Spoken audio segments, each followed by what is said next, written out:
Okay, so you want to own a ski resort. Find a mountain, string up some chairlifts, watch the wealthy skiers roll in all winter. That's the plan in your head, and honestly, it's not a crazy plan. Walk into any major resort on a powder day in late December, and it looks like the most obvious business in the world. The lifts are packed. The lodge is full. There's a line at every rental counter. You look at that scene and you think, this place must be printing money. More snow, more skiers, more money. Simple. Here's the problem. You are looking at maybe 15 days of the year where the business lies to you the most. Because a ski resort is not really an outdoor recreation business. It is a weather-dependent, federally leased, water rights negotiating, visa-dependent subscription business that happens to have chairlifts on it. And the moment you understand that difference, everything about how a resort makes money and how it quietly, structurally, almost by design loses money starts to make complete sense. So let's get into what this thing actually costs to build, because the entry ticket alone is going to reframe everything. Opening a luxury ski resort in the US typically runs somewhere between $50 million and $300 million before you've sold a single lift ticket. And that's before you hit the layer of costs that almost nobody talks about when they dream about this business. The legal ones, the federal ones, the labor ones. There are at least 10 of those, and one of them in particular almost nobody sees coming. I'll get to that one last, because it's the one that makes the whole picture click. But first, let's start with the thing that will genuinely shock you before you spend $1. You probably picture owning a ski resort the same way you'd picture owning any other piece of property. You buy the land, you build on it, you run the business. That mental model is wrong for most major US resorts, and it's wrong in a way that changes the entire risk profile of the investment. Vail Resorts' portfolio, which includes Vail Mountain, Breckenridge, Park City, Whistler Blackcomb, Stowe, and dozens more, is a network of destination and regional ski areas spanning multiple continents. And a huge portion of those marquee American mountains, they don't own the land under the lifts. The Forest Service does. The U.S. government has allocated roughly 180,000 acres of land specifically for ski areas across the country, issued through special use permits that typically run 40 years. Because the capital investment required to build a resort is so massive that anything shorter wouldn't be bankable. So what you're actually buying when you buy a major ski resort is the right to operate on federal land for the length of that permit. You're a tenant.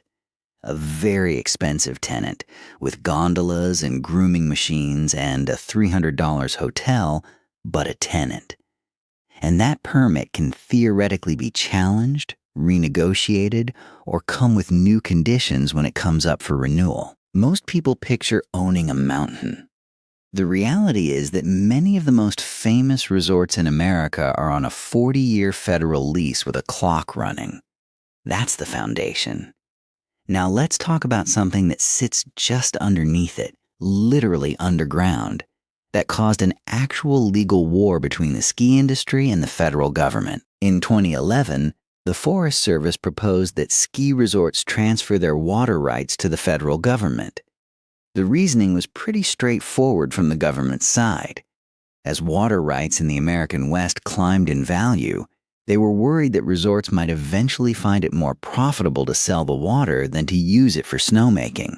The National Ski Areas Association sued in 2012, and a federal judge ruled that the agency had violated ski areas' rights.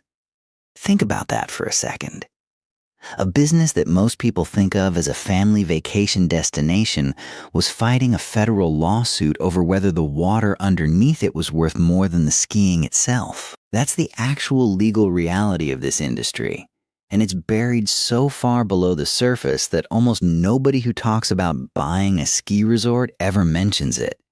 And that's not even the strangest part of the water story. In states like Colorado and New Mexico, ski area operators may have to purchase what are called senior water rights on the open market at premium cost just to be legally allowed to make snow. This is an acquisition expense that has nothing to do with land, lifts, or lodges. It's a legal seniority system built into Western water law, and it means you could spend millions just to earn the right to run your snowmaking guns. The mountain is yours, or leased, as we just covered. But the water to keep it white? That's a separate negotiation entirely. So you've got the land situation, you've got the water situation, and we haven't even talked about how the actual business model works yet. And this is where it gets genuinely counterintuitive, because the economics of a modern ski resort don't look anything like what you'd expect. The biggest operator in the industry is Vail Resorts, so let's use them as the lens, because their numbers are public and they're extreme enough to be instructive. In the first quarter of fiscal 2026, Vail posted a net loss of $186.8 million, with a resort-reported EBITDA loss of $139.7 million. A company worth billions, losing nearly $200 million in a single quarter. And here's the thing. That's not a crisis. That's the plan. Vail's fiscal year runs August through July, which means their Q1 is August, September, October. The mountain isn't open. There's no revenue coming in, but the fixed costs, debt service, maintenance, payroll, infrastructure, those don't pause for the off-season. So the company is structurally engineered to post a massive loss in the first part of its own fiscal year, every single year, and then make it all back in a compressed window from roughly Thanksgiving to April. That's the business, not a steady revenue stream. A single violent spike of income crammed into about 5 months, with the rest of the year spent bleeding cash and waiting. Now, the smart move. The move that actually changed the entire industry was figuring out how to pull some of that spike forward in time. The Epic Pass, launched in 2008, was the innovation that changed everything. Instead of selling expensive single-day lift tickets and living or dying by the weather each weekend, sell a season-long, multi-mountain pass up front and collect the cash before any snowfall, or lack thereof, occurs. The purpose was to convert a weather-dependent, consumer discretionary business into something closer to subscription-style revenue. Pass holders who commit ahead of the season now make up about 75% of Vail's annual visitation. For the 2025-2026 ski season, Vail had approximately 2.3 million guests committed in advance through non-refundable products, expected to generate approximately $1 billion of revenue. $1 billion locked in, non-refundable, before the season even starts. That's the power of the pass model. It doesn't eliminate weather risk, but it dramatically softens it, because that money is already in the bank regardless of whether it snows. But here's what the pass model can't fix, and this is the part that keeps resort operators up at night.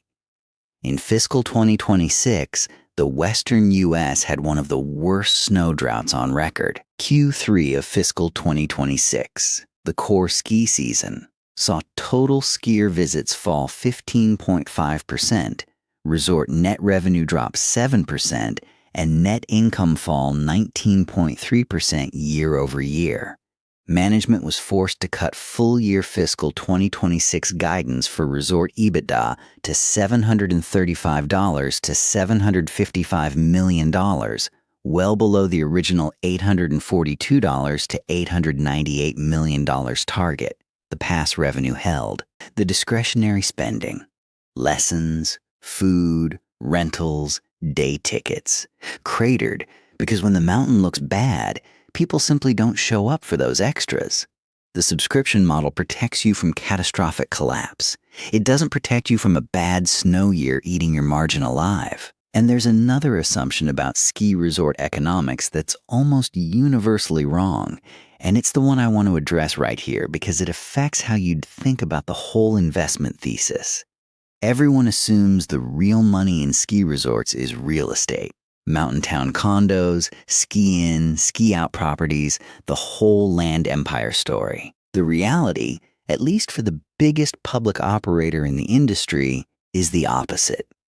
Real estate has lost money the majority of years at Vail Resorts, while skiing operations account for the overwhelming share of company profits most of the time.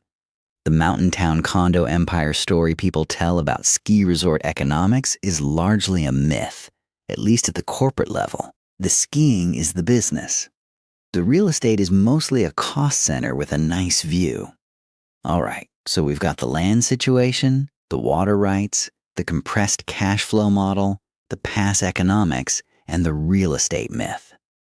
Now let's get into the part of this business that almost nobody accounts for when they imagine owning a resort, the labor situation, because this is where the risk gets genuinely strange. If you've ever been to Aspen or a comparable high-end resort town and wondered how they staff all those hotels, restaurants, and lift lines, the answer involves a system that most people in non-resort industries have never had to think about. The Park City Ski Patrol strike of late December 2024 lasted 13 days, following months of failed contract negotiations primarily surrounding base pay with Vail Resorts. Almost 200 ski patrollers and mountain safety workers walked out on December 27, 2024, right in the middle of the busiest holiday week of the year.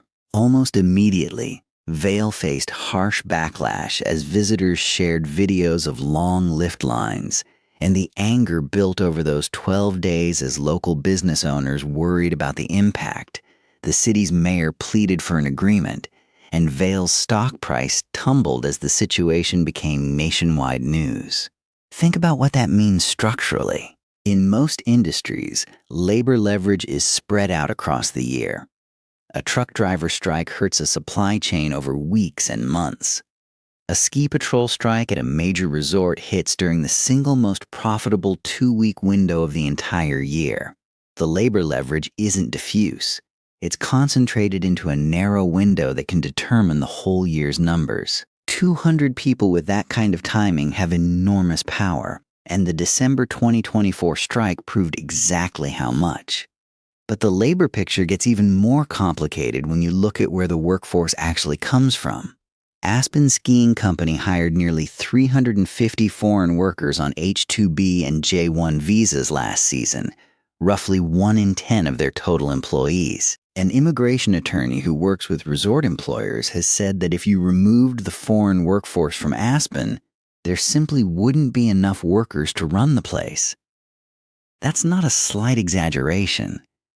That's the operational reality of staffing a world-class resort in a remote mountain town where local housing costs have priced out most of the domestic workforce. And here's the part that makes this a genuinely unusual business risk. J-1 student workers often pay over $2,000 out of pocket just to start the job. Visa fees, travel, program costs. That upfront expense makes it much harder for them to leave mid-season even in a bad snow year, compared to American workers who can walk out with much less friction. So the visa system itself creates a hidden labor retention mechanism. It's not a resort policy. It's baked into the structure of the program. But the bigger risk is what happens when federal policy shifts. A government shutdown, new visa vetting requirements, a rule that applicants have to hand over their social media handles for review.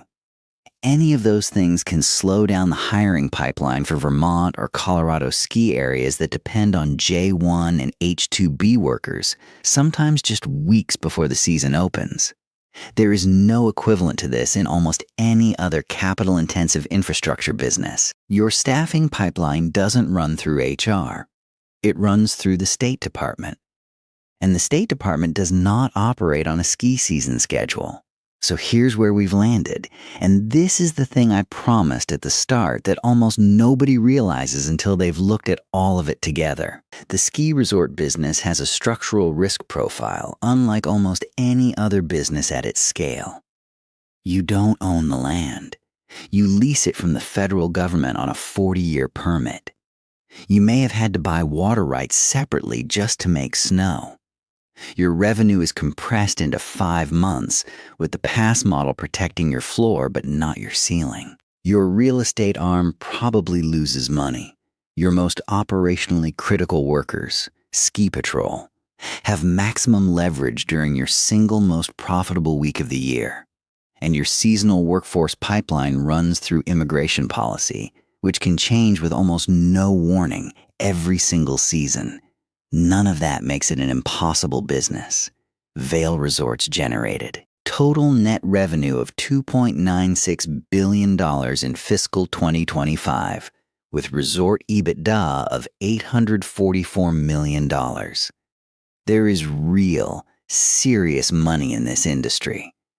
But the path to that money runs through a set of risks that look nothing like the picture most people have in their head when they imagine owning a mountain. The ski resort video on this channel broke down a business that looks simple from the outside and turns out to be a subscription model in disguise. This is the same idea at a different altitude, literally. If you want to go deeper on how big hospitality and infrastructure businesses really work under the hood, that video is a good next stop, and there are more like it coming. Drop a comment with the business you want me to break down next. The ones that look obvious from the outside and turn out to be completely different animals once you get inside the numbers. Subscribe if you want to be here when those come out. And if you made it this far, you probably already know someone who thinks owning a ski resort sounds like a dream. Send them this. Let them find out what it actually is.